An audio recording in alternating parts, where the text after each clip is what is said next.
swear or affirm to tell the whole truth. Yes. Good morning. Good morning. Would you state your name for the record, please? Shelby Eggers, Cable, And where are you employed? the Blount County Sheriff's Office. And how long have you been with the Blount County Sheriff's Office? A little over 6 years. What is your current position with the Blount County Sheriff's Office? I'm a canine handler assigned to patrol. And back in February of 2024, what was your position with the Sheriff's Office at that time? I was a patrol deputy. Deputy, can you just briefly talk about some of the training you've received in becoming a deputy with the Sheriff's Office? Yes, so when I first started, I worked in adult corrections. So I went through a corrections academy. I worked in adult corrections for approximately 3.5 years before moving on to patrol. And then I went through the Tennessee Post Academy to be certified to be a patrol officer. And when did you go through the Post Academy? August of 2022 through November of 2022. Okay. So you had been on patrol for approximately a year and a half as of February of 24, is that fair? Yes. All right. Now, Deputy, just in generally, when you're on duty as a patrol deputy, what are your responsibilities while you're on a particular shift? Patrolling the roadways, doing property checks, and then, of course, answering any calls for service. So domestics, welfare checks, somebody stuck on the side of the road, anything of that nature. And you mentioned a shift. How are the shifts set up at the Blount County Sheriff's Office? How does that work? We have first, second, and third shift. First shift is from 6 a.m. to 4 p.m. Second shift is 3 p.m. to 1 a.m. And third shift is 8 p.m. to 6 a.m. Sorry. And in February of 2024, what shift were you working at that time? Second shift patrol. And that is the 3 p.m. to 1 a.m. Is that what you said? Yes. Okay. And when you're on a shift, is the county broken up into different geographical areas? How do you determine where you're at? Yeah, we have the north end and the south end, and then in each of the north end and the south end, we have two different zones. So in the south end, we have zones 1 and 2, and in the north end, we have zones 3 and 4. And do you know which zone you were assigned to back on February the 8th, 2024? Yes, I was assigned to County Zone 3. Okay, and where is that? Where in the county is that? Rockford, Eagleton, Seymour area. And just in general, how many deputies are typically on a given shift? Well, on this day, there were quite a few because it was Thursday. It's a training day, so everybody that's assigned to patrol will work. And then if you're assigned to a specialty division, you'll be in training that day. So our minimum is 6 and 1, so 6 deputies, 1 supervisor. I'm not sure exactly how many we had this day, but it was more than that. How are those 6 typically set up? Or I guess 7, but 6 and 1. How are those 7 typically set up? So there'll be at least 1 county supervisor, and then we'll have 4 deputies, each one assigned to all 4 zones, and then a backup north and a backup south. Okay. And you had a backup on that day? Yes. Who was your backup on February 8th, 2024? I cannot remember who the backup north was, but we had 2 county backups that day, and they were Deputy Greg McCowan and Deputy Noah Payne. And just in general, what are the parameters or situations you might encounter where you would call in backup on a particular occasion? Really, any call that we go to, if you're in a backup role, you just automatically respond to whoever you're close to, the zone partner. We just try to back each other up when we're on anything. If I could please direct your attention to February the 8th, 2024. Were you on duty on that date? Yes. And did you have reason to come into contact with the defendant in this matter on that day? Yes. Is that person seated in the courtroom? Yes. Can you please identify him? He's here. And what is his name? Kenneth DeHart. Okay. Your Honor, I'd ask that for record reflect she's identified the defendant, please. All right, yes. Can you explain to the court how you came into contact with the defendant, Mr. DeHart? Yes, I was traveling towards town on Sevierville Road, and he was in a vehicle in front of me. Okay. And where on Sevierville Road were you? First got behind him, Sevierville, close to Keeble Road. And is that located in Blount County, Tennessee? It is. And did you ultimately conduct a traffic stop on the defendant on that day? Yes, I did. Can you explain to the court why you conducted the traffic stop? The defendant failed to maintain his lane. All right. More particular, what is it that first drew your attention to the defendant's vehicle? Well, he first started by kind of going back and forth inside his lane, not crossing either line, but kind of swaying back and forth. He ended up, before I stopped him, crossing left of the double yellow line on the center approximately 6 times.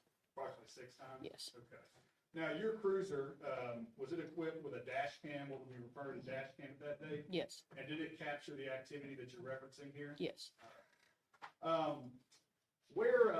About how long were you behind the defendant's vehicle? What kind of vehicle did you say it was? It was a silver Lexus SUV.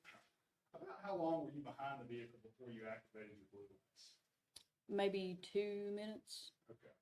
And, where did you activate your blue lights at? You know where you were at that time? The 4900 block of Sevierville Road. All right. And it's still located in Blount County, Tennessee? Yes. What did the vehicle do once you activated your blue lights? After about 30 seconds, he came to a stop in his lane on Sevierville Road. I'm sorry, in what? In his lane of Sevierville Road. Okay, so he is in the roadway. Yes. Is that ideal? No. Why is that not? It's not safe for me or the driver. Okay. So what did you do once the Lexus came to a stop at Sevierville Road? I approached the driver's side window and the defendant rolled his window partially down, and I just asked him to move up in the driveway that was in front of the vehicle. Okay. And did he respond to your request? Yes. He pulled down into the grass on the side of the road and then pulled horizontally across the driveway. However, my patrol car was still in the road. I didn't have room to pull up behind him. So he pulled into the driveway, but basically not far enough to where your vehicle was still in the road. So Right. what did you do at that point in time? I reapproached the vehicle again, and he rolled his window partially down again. And I just explained it a little differently. I asked him to turn his vehicle into the driveway as if he lived there and he was going home to park and go inside the house, and he did so. Now, did you reapproach the vehicle now for a little bit of a longer interaction? Yes, And who was operating that motor vehicle? the defendant. Okay, was anyone else in the vehicle? No. Okay, a couple questions. Had you ever met Kenneth DeHart prior to this night? No. Did you have any knowledge of him whatsoever? No. Did you have any history about whether or not he even had prior interaction with law enforcement? No. Prior to approaching the vehicle after the vehicle came to a stop, could you tell who was operating that vehicle prior to the stop? No. Could you see inside the Lexus's windows? No, they were tinted. Okay, so upon approaching Mr. DeHart, now that he's in the driveway, what's your initial interaction with him when you conduct a traffic stop and there's a driver? What are you going to do to him? I introduced myself, told him who I worked for, and I told him the reason for my stop. All right, and how did you do that on this occasion? Yes. And how did he respond when you told him the reason for the stop? He said that he was sorry, that he was putting his hair up, and was telling me that he had just, I believe, left his son's game in Gallenberg. Okay.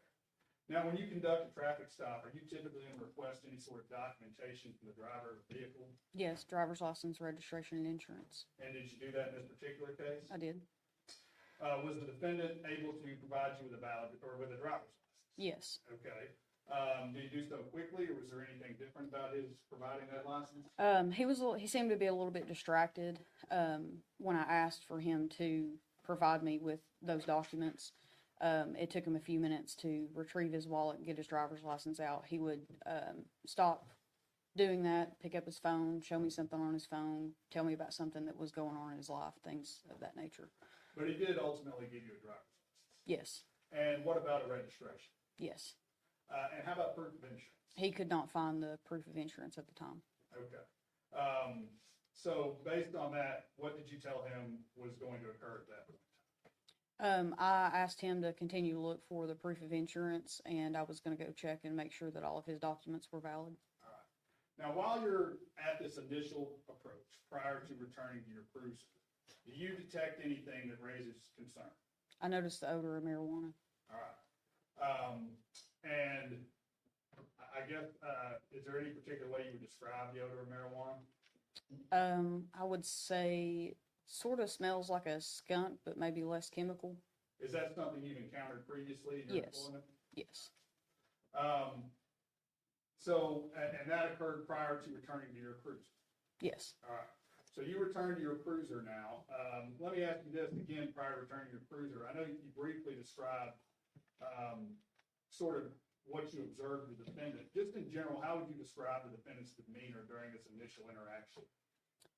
He seemed to be nervous about something, so I continually tried to dispel his nervousness and be friendly with him, let him know that, I'm just doing my job, just need to check everything out and make sure that you're okay to drive, and hopefully we'll be able to get you on your way. Did you ask him anything, if he had consumed any substances or anything like that? Yes, I asked him if he'd had anything to drink or had any drugs or anything, and he said that he hadn't. Now, why did you ask him that question? Due to his driving behavior and his behavior while he was talking to me. Now, did you ultimately return to your cruiser? Yes. What did you do when you returned to your cruiser? I ran his driver's license. It automatically runs a NCIC check when we run the way that we run the driver's license. So he came back clear in NCIC. His license was valid, and I asked my dispatch to check him out of Knox and Sevier County. All right. And did anything come back? No, it was clear. Did you communicate with anyone while you were back at your cruiser at this time? Yes, I did. And who was that? I had previously communicated over the radio while I was interacting with Mr. DeHart with Deputy Greg McCowan. He asked me my status, and I told him, or I think he asked me my status and if I needed another, and I said code 4, you can come on, letting him know that I'm okay, but you can come on and back me up. And that was on the radio? That was on the radio. So was there additional communication that occurred between you and Deputy McCowan not on the radio? Yeah, when I got back to my car, I called him just to give him a little bit more detail about what was going on and what I was going to need from him when he got there. What was your plan? Why did you want Deputy McCowan to respond to the scene? I plan to get Mr. DeHart out of the car and investigate further on the odor of marijuana and whether or not he was impaired and could operate a motor vehicle safely. Okay, so it was your intent to remove him from the vehicle for 2 different purposes, and those purposes, let's do them one at a time. Okay. What was the one purpose? To investigate and make sure that he could safely operate a motor vehicle. Okay, and how are you going to further that investigation? I was going to continue to talk to him and possibly do SFSTs. I'm so sorry. And does that stand for Standardized Field Sobriety Test? Yes, it does. Okay. And the second reason you were going to ask him to step out of the vehicle was what? Because of the odor of marijuana and his overall behavior, I was going to ensure that there wasn't anything illegal in the vehicle. You were going to search the vehicle? Yes. Okay. Without telling what Deputy McCowan said, did you get indication he was going to respond to the scene? Yes. Okay. Did you eventually reapproach the vehicle of Mr. DeHart? I did. Okay. Do you know approximately, obviously the video will show us about how long it was before you reapproached the defendant's vehicle? Maybe 3 to 4 minutes. Okay. And when you approached the vehicle this second time, how did you approach it? I made a passenger side approach, so I walked up on the passenger side of the car. Any particular reason you did this? It's just an officer safety tactic. All right. Did you have further communication with the defendant at this point in time? Yes. And can you just tell us about that communication? What did y'all talk? He was on the phone with his grandmother, I believe. So I actually talked to her on the phone.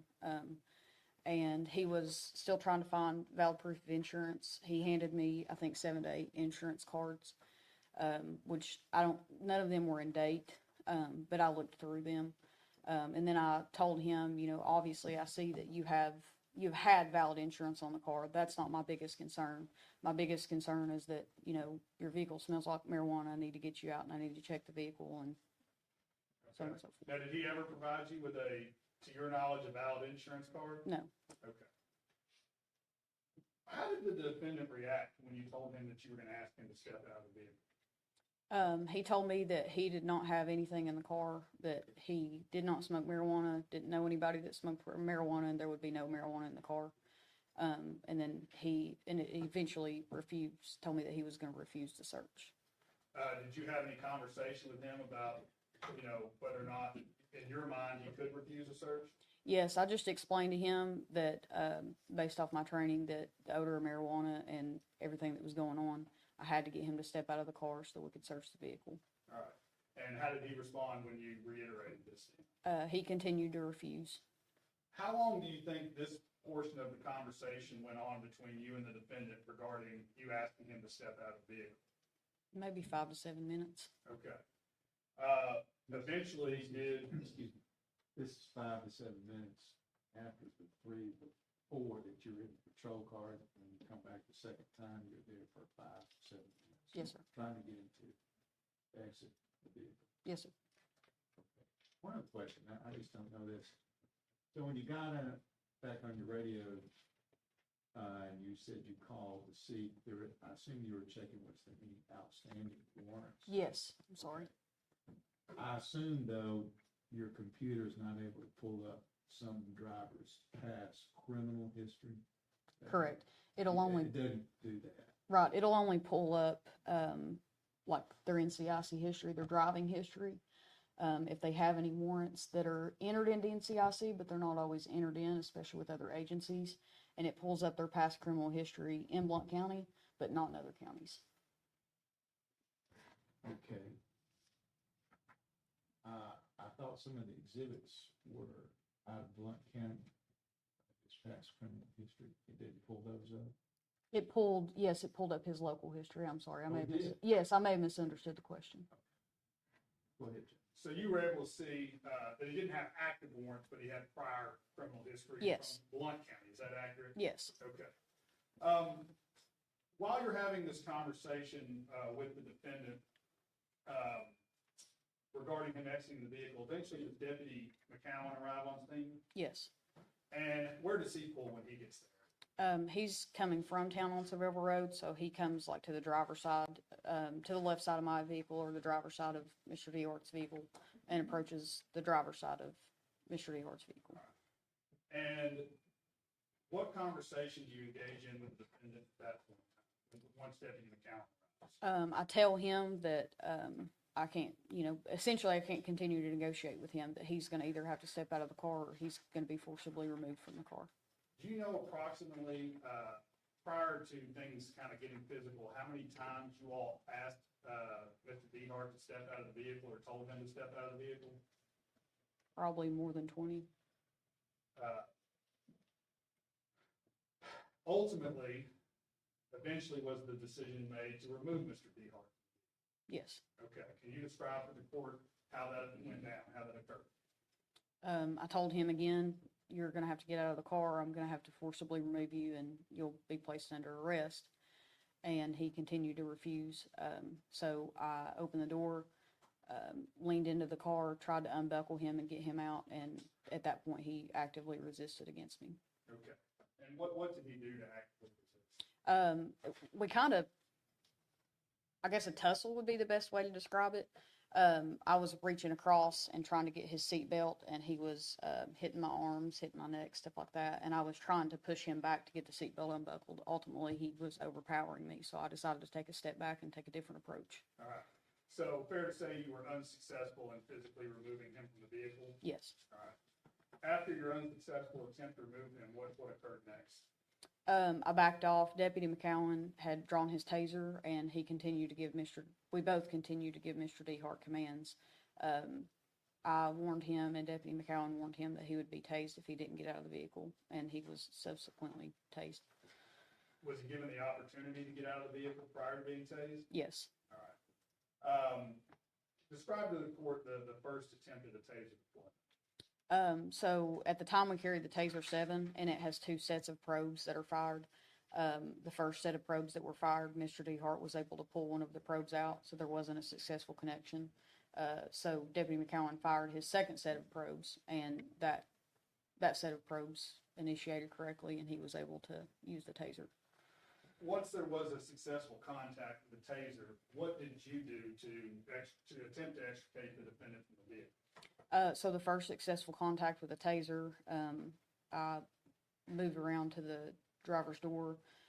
Once it was over, I told the defendant he needed to step out or he would be tased again. He still refused, so Deputy McCowan tased him again, and I attempted to get inside the car and reach over to unbuckle his seatbelt to pull him out while he was being tased. And what occurred when you reached in while he was being actively tased? The probes have wires on them that connect them to the Taser, and my arm got tangled up in the wires, so I was being tased as well, so I wasn't able to get him unbuckled. Okay, so in addition, I guess you're getting tased at the same time Mr. DeHart is? Yes. All right. Once that occurred, what did you do? I took a step back, moved back behind the B pillar in order to figure out what our next step was, because obviously I couldn't reach in to get him unbuckled. And Mr. DeHart pulled out a gun and shot Deputy McCowan and I. Okay. Did you actually see the gun? No. Okay. Describe how you sensed or you knew the shooting had occurred. Deputy McCowan and I, neither one had our guns pulled out, and the gunshot, I heard a gunshot, and it came from inside the car, right next to me. And were you hit? Yes, And where were you hit? my right leg, just above my knee. And do you know if Deputy McCowan was hit? I did not at the time, but yes, he was. Did you observe where Deputy McCowan was after you heard the gunshots? Yes, he was he was laying kind of in line with the A-pillar, the driver's side A-pillar of the car, on his back. What did you do after the shooting from the defendant's vehicle? So it knocked me off my feet and kind of spun me around. So I was laying on my stomach on the grass with my back facing the defendant. I don't really remember how I got up. I somehow got up and ran behind Deputy McCowan's vehicle for cover in order to return fire.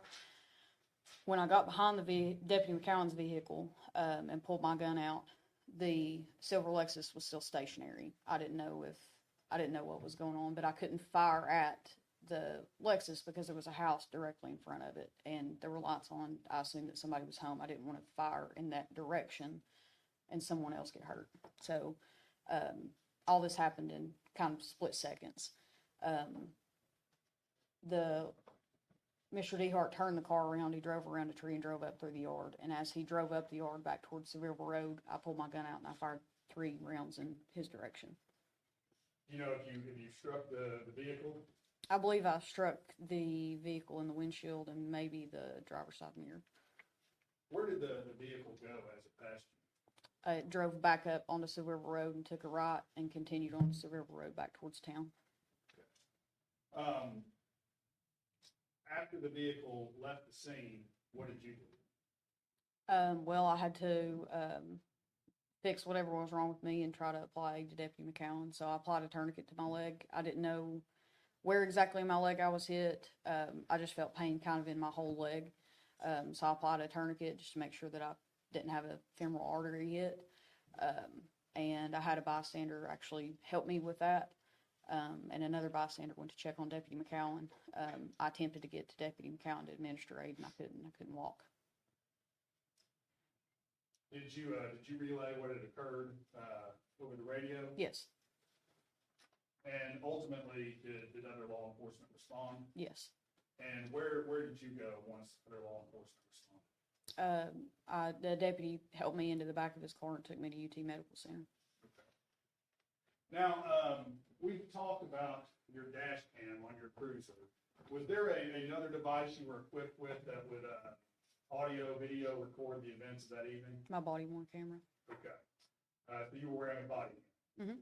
And have you reviewed that video? Yes. And did it fairly and accurately capture the events that occurred that night between you and Mr. DeHart? Yes.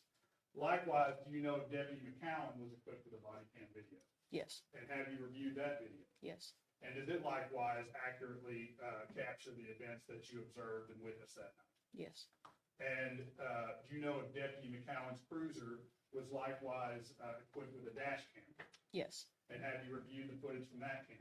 Yes. And does that footage capture the events that you witnessed that night and accurately depict those events? Yes.